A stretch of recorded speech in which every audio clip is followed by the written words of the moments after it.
ಲೆಕ್ಕಾಚಾರ ಸರ್, ಇವತ್ತಿನ ಸಭೆ ಚೆಟ್ಟೂರು ಮತ್ತು ಏರೋಡ್ರಮ್ ಎರಡನ್ನೂ ಕೂಡ ಅಭಿವೃದ್ಧಿಪಡಿಸಬೇಕು ಅಂತ ಇದೆ.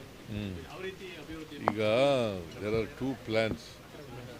ಒಂದು ಇಲ್ಲಿ ಫ್ಲೈಓವರ್ ಬಂದ್ಬಿಟ್ಟಿದೆ. ಫ್ಲೈಓವರ್ ಬಂದಿರೋದ್ರಿಂದ ಸ್ವಲ್ಪ ಅಡಚಣೆ ಆಗ್ತಾ ಇದೆ. ಫ್ಲೈಓವರ್ ಬರ್ತದೆ ಅಂತ ಗೊತ್ತಿರಲಿಲ್ಲ ಮೊದಲು. ಇಲ್ಲಿ 200 ಎಕರೆಗಿಂತೂ ಹೆಚ್ಚಾಗಿದೆ.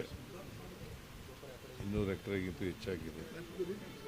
ಮತ್ತು ಇಲ್ಲಿ ಫ್ಲೈಯಿಂಗ್ ಸ್ಕ್ವಾಡದು ಫ್ಲೈಯಿಂಗ್ ಟ್ರೈನಿಂಗು ನಡೀತಾ ಇದೆ.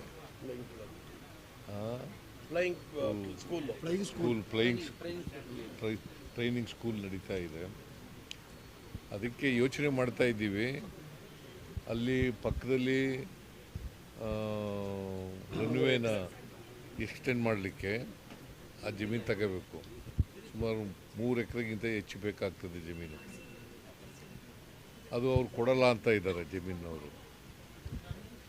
ಮತ್ತು ಕಾಸ್ಟ್ಲಿ ಜಮೀನು ಅದು. ಇದು ಒಂದು. ಇನ್ನೊಂದು, ಇದನ್ನು ಹೇಗೆ ಉಪಯೋಗಿಸ್ಕೊಳ್ಳೋದು ಅನ್ನೋದು ಕೂಡ ಯೋಚನೆ ಇದೆ. ಕೋರ್ಟ್ ಆರ್ಡರ್ಸ್ ಇದೆ.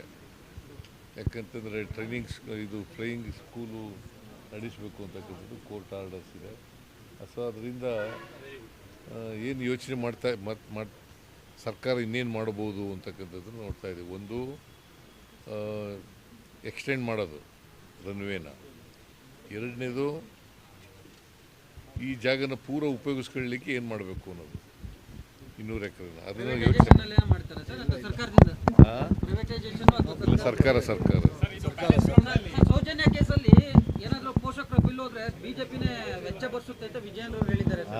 ಸೌಜನ್ಯ ಕೇಸಲ್ಲಿ ಏನಾದರೂ ಸುಪ್ರೀಂ ಕೋರ್ಟ್ಗೆ ಅವ್ರ ಪೋಷಕರು ಅಪೀಲ್ ಹೋದ್ರೆ ಮರು ತನಿಖೆಗೆ ಸಂಬಂಧಪಟ್ಟಂತೆ ಬಿಜೆಪಿನೇ ವೆಚ್ಚ ಭರಿಸುತ್ತೆ, ಕೋರ್ಟಿನ ವೆಚ್ಚ ಭರಿಸುತ್ತೆ ಅಂತ ವಿಜಯೇಂದ್ರ ಹೇಳಿದ್ದಾರೆ. ಆಯ್ತಪ್ಪ, CBI ಯಾರ ಅಧೀನದಲ್ಲಿರೋದು?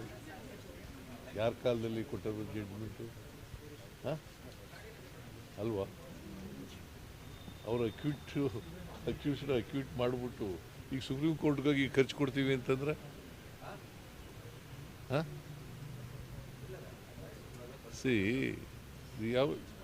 The mother of the Soujanya, she has to decide whether it's a fit case for the appeal or not ಅಂತಾರೆ. ಸರ್ಕಾರದ ವಿರುದ್ಧನೇ ಬಳಸ್ಕೊಳ್ತಾ ಇದ್ದಾರೆ ಸರ್ ಇವರು. ಧರ್ಮಸ್ಥಳ ಪ್ರಕರಣನ ಸರ್ಕಾರದ ವಿರುದ್ಧ ಹೋರಾಟ JDS BJP.